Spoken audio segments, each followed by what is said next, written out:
Bonjour à toutes et à tous. Je suis ravi de vous accueillir et surtout, je suis le directeur de la rédaction donc, du média The Conversation et nous allons aborder pour les 10 prochaines minutes un sujet d'importance, hein, le sujet de la pharmacovigilance en temps de pandémie.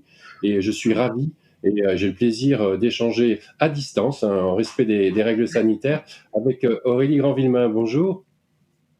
Bonjour. Bonjour, vous êtes donc vous êtes pharmacienne, vous êtes praticienne, vous êtes rattachée au centre régional pardon, de pharmacovigilance de Bourgogne et vous êtes aussi la vice-présidence du réseau français des centres régionaux de pharmacovigilance. Et du coup, j'avais envie de vous poser une question toute simple. En des temps de crise comme celle que nous traversons, avec, j'allais dire, une multiplication des sujets, avec une campagne de vaccination qui s'accélère, avec des vaccins qui se développent en un temps grand V, sans mauvais jeu de mots. Comment vous opérez, comment s'opère la pharmacovigilance? Alors dans ce contexte vraiment particulier, un suivi particulièrement renforcé effectivement a été mis en place depuis le début de la campagne de vaccination, donc depuis le mois de décembre 2021, avec l'organisation de bilans faits de façon hebdomadaire de tous les cas déclarés en France, donc cas d'effets indésirables suspectés être liés au vaccin contre la Covid, déclarés sur le territoire français, qui sont déclarés aux centres régionaux de pharmacovigilance, analysés et documentés par les médecins et les pharmaciens qui travaillent dans les centres régionaux de pharmacovigilance. Donc, ils sont enregistrés, déclarés, analysés au fil de l'eau. Dès qu'on les reçoit, on les analyse. Ils sont enregistrés dans une base de données nationale et chaque jour, une extraction de cette base de données est envoyée à des experts. Donc, 2 experts pharmacovigilants travaillent sur chacun des vaccins commercialisés. Donc actuellement, il y a 3 vaccins mis sur le marché en France. Donc quand il y en aura un 4e, il y aura d'autres experts sollicités. Et puis ces experts analysent les cas tous les jours et font un bilan hebdomadaire qui est discuté au sein d'un comité de suivi qui se réunit au sein de l'agence du médicament, qui réunit des experts pharmacovigilants et des experts de l'agence du médicament. Et puis des bilans sont mis en ligne toutes les semaines sur le site internet de l'agence du médicament qui sont accessibles à tous. Alors, est-ce que les données, par exemple, sont croisées entre il y a ces 3 vaccins? Est-ce que les experts croisent leurs données? Est-ce que ça a un intérêt, par exemple? Alors, au sein du comité de suivi, effectivement, tout le monde est présent. Tous les experts qui analysent les données des 3 vaccins sont présents en même temps à cette réunion et on discute effectivement des données de chacun des vaccins et puis des similitudes ou des différences qu'on peut observer en fonction des effets indésirables ou des patients exposés. Oui, il y a un travail qui est fait de façon centralisée, j'ai envie de dire, et collégiale. Et alors, l'un des éléments de cette crise, c'est qu'on a vu justement se développer des vaccins en un temps record. On n'avait jamais vu ça auparavant. Est-ce que ça a un impact sur votre travail et sur la pharmacovigilance? Est-ce que le fait que, j'imagine qu'on prend ça en compte, le fait que ces vaccins sont développés plus rapidement que les précédents? Alors, il y a le côté développement rapide d'une part, il y a le côté aussi absence de recul. Effectivement, les vaccins ont été mis sur le marché et utilisés à très grande échelle en un intervalle de temps effectivement record, comme pour vous citer effectivement. Oui, ça a un impact dans le sens où on n'a pas de recul.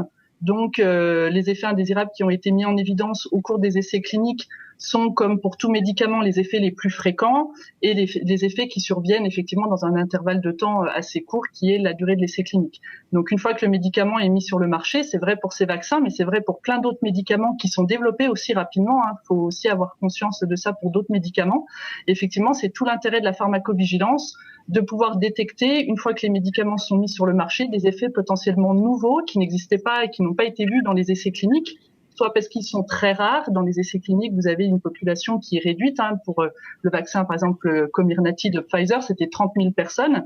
Là, on est maintenant à plusieurs dizaines de millions de personnes vaccinées. Donc forcément, un effet qui survient chez un patient sur 1000 ou sur 10 000 ou sur 20 000 dans un essai clinique peut ne pas être vu et être vu en population générale. Donc c'est tout l'intérêt de la pharmacovigilance.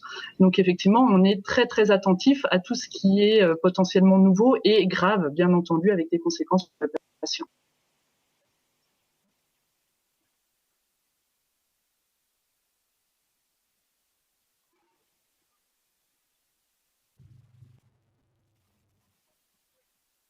Vous suivez? Ou est-ce qu'elle s'adapte au gré des différents médicaments et des différents contextes? Alors en fait là, j'ai pas entendu le début de votre question. Je suis désolée, il y a une coupure de son en fait. Il n'y a pas de souci. Je disais simplement, vous le disiez vous-même, la pharmacovigilance, c'est pour tous les médicaments. Mais Et je me disais, on se pose des questions. Moi, personnellement, est-ce qu'il y a une méthodologie? Comment vous procédez? Est-ce que c'est la même à chaque fois? Ou est-ce que vous adaptez au contexte et aux différents éléments qui sont autour de vous? Alors effectivement, notre méthodologie de travail est la même pour tous les médicaments, c'est-à-dire que pour chaque question qu'on a sur un effet indésirable potentiel médicamenteux ou une déclaration de suspicion d'effet indésirable médicamenteux, on va faire un vrai travail diagnostique, puisqu'on est dans un diagnostic de maladie médicamenteuse, où on va vraiment analyser des données sur la chronologie des événements, qu'est-ce qui s'est passé entre la prise du médicament, la survenue de l'effet indésirable, et puis après, analyse aussi des éléments cliniques. On va récupérer tout un tas d'informations sur le patient, ses antécédents, ses éventuels facteurs de risque qui peuvent expliquer la survenue de l'effet indésirable. Et puis tout le volet exploratoire de l'effet indésirable, de la maladie suspectée être médicamenteuse, puisque la difficulté avec le médicament, c'est qu'on n'a pas d'examen qui va vous prouver que votre maladie est médicamenteuse. Donc il va falloir être sûr, en gros, que ce n'est pas autre chose qui a causé la maladie, donc ce qu'on appelle le diagnostic d'exclusion. Donc il nous faut aussi voir les différentes causes possibles à cette maladie-là, et si elles ont été écartées, à ce moment-là, le rôle du médicament est d'autant plus certain que si aucune autre cause n'a été recherchée et qu'on ne sait pas du coup si c'est le médicament ou une maladie intercurrente, un virus, un cancer ou une autre maladie. Donc ça, c'est tout un travail clinique qui est très très très important dans notre métier. D'accord. Je me permets de prendre un exemple tout simple. Il y a le cas du vaccin AstraZeneca. On a vu qu'il a été mis en cause à différents degrés, avec des différentes interprétations. Quel est votre rôle? Comment vous inscrivez-vous dans cette espèce d'évolution, j'allais dire, live de l'évaluation d'un vaccin? Comment vous intervenez? Alors nous, notre principal travail là en temps réel, c'est de documenter, j'en reviens à documenter au maximum les déclarations qu'on reçoit pour avoir un maximum de détails sur la clinique, la biologie, justement pour apporter des éléments qui pourraient expliquer un mécanisme potentiel si l'effet est bien lié au vaccin. Donc il y a vraiment tout un travail de collecte d'informations et puis en fonction des hypothèses qui peuvent être suggérées des fois par nous-mêmes, par des spécialistes français ou des experts internationaux, aller rechercher à nouveau ces différents éléments qui pourraient apporter un élément de preuve ou pas d'ailleurs en faveur du rôle du médicament ou pas. Et toutes les données sont effectivement évolutives, comme vous venez de le dire. Ça change. Alors c'est difficile aussi tous les jours les nouvelles informations, donc il faut vraiment se tenir à jour et aller compléter les données parce qu'un cas qui a des informations à un instant T peut avoir de nouvelles données à un instant T plus 1, ne serait-ce que dans le bilan fait par le patient. Le vaccin est suspecté un jour J et le lendemain, on va trouver une infection virale ou un cancer, par exemple, qui a expliqué l'effet indésirable qu'on suspectait au départ lié au vaccin, par exemple. Alors, est-ce qu'il y a une collaboration internationale? Vous évoquiez tout à l'heure, est-ce que par exemple, on pourrait avoir un organisme de pharmacovigilance en France qui a un avis contraire à un organisme de pharmacovigilance en Allemagne? Et comment on règle ces problèmes-là? Ou est-ce qu'il y a une collaboration de façon qui pourrait être intéressante, évidemment, sur ce qui nous concerne, sur la pandémie actuelle?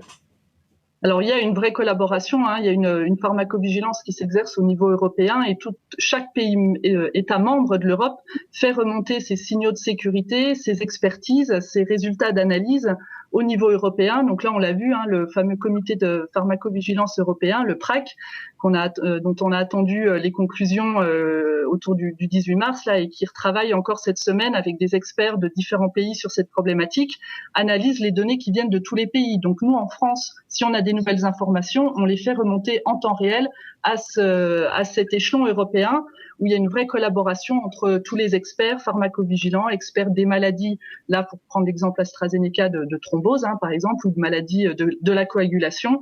Il y a une vraie collaboration européenne et chacun profite de l'expérience et des connaissances des autres pays. C'est vraiment une force. Très bien. En guise de conclusion, est-ce que je peux vous demander, est-ce que vous avez tiré des leçons déjà de cette crise? Est-ce qu'il y a des leçons à retirer des 12 ou 15 derniers mois? Alors effectivement, on avait déjà essayé de tirer des leçons d'une première, on va dire, crise en pharmacovigilance. On avait reçu un afflux de déclarations au moment de la problématique lévothyrox et on avait participer au développement de l'intelligence artificielle pour nous aider à trier et à prioriser en cas d'afflux de notifications. Donc malheureusement, pour des problèmes techniques qui me dépassent un peu, cette technologie n'est pas encore actuellement totalement opérationnelle, mais elle devrait l'être dans les prochaines semaines. Et elle pourrait nous aider à prioriser. Alors c'est pas elle qui va documenter les cas et faire tout ce travail dont on a parlé au cours de notre discussion, mais elle peut nous aider à prioriser en détectant des éléments de gravité potentielle et mettre ce cas-là, j'ai envie de dire, en haut de la pile, pour que nous, quand on a effectivement un afflux de déclarations comme ça, on puisse traiter en premier les cas potentiellement les plus graves identifiés comme ça. Mais en aucun cas, elle va remplacer tout le travail qui est fait par les médecins, les pharmaciens et les autres personnes des CRPV, ça c'est sûr. Oui, bien sûr. Ce seront les mots de la fin. Merci encore, Aurélie Grand-Villemain. Et puis, merci à vous. Merci à vous. Au revoir. Merci à vous. Bonne journée. Au revoir. Bonne journée.